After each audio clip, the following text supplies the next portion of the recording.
અમદાવાદ ગ્રામ્યમાં આંખની હોસ્પિટલની બેદરકારી સામે આવી છે. અંડલમાં આંખની હોસ્પિટલની બેદરકારી સામે આવી છે. આંખની હોસ્પિટલમાં મોતિયાના ઓપરેશનમાં ગંભીર બેદરકારી સામે આવી છે. મોતિયાના ઓપરેશન બાદ 17 થી વધુ દર્દીઓને આડઅસર થઈ છે.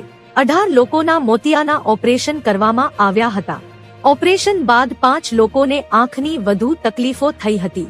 તમામ દર્દીઓ સુરેન્દ્રનગર, પાટણ અને અમદાવાદ જિલ્લાના છે. 5 થી વધુ દર્દીઓ અમદાવાદ સિવિલ હોસ્પિટલ ખસેડાયા છે. માંડલ ખાતેની ટ્રસ્ટની હોસ્પિટલમાં 17 દર્દીઓ સારવાર હેઠળ છે.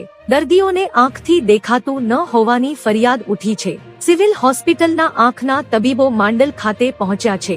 માંડલમાં આવેલ રામાનંદ ટ્રસ્ટની હોસ્પિટલમાં સારવાર કરાવ્યા બાદ દર્દીઓની રોશનીને અસર થઈ હતી. અમદાવાદ અસારવા સિવિલ હોસ્પિટલમાં 5 દર્દીઓને ખસેડવામાં આવ્યા છે, જેમાં 3 મહિલાઓ અને 2 પુરુષોને હાલ સિવિલ આંખની હોસ્પિટલમાં ખસેડવામાં આવ્યા છે. આ તમામ દર્દીઓની સારવાર શરૂ કરવામાં આવી છે. તો મિત્રો, હાલ માટે આટલું. મળીશું નવી અપડેટ સાથે જ. જો તમને અમારા વિડીયો પસંદ આવતા હોય તો વિડીયોને લાઈક કરી દેજો અને ભારત સમય ન્યૂઝ ચેનલને સબસ્ક્રાઇબ કરી બાજુમાં આવેલા બેલ આઇકોનને દબાવી દો, જેથી તમને આવા સમાચારની અપડેટ મળતી રહે.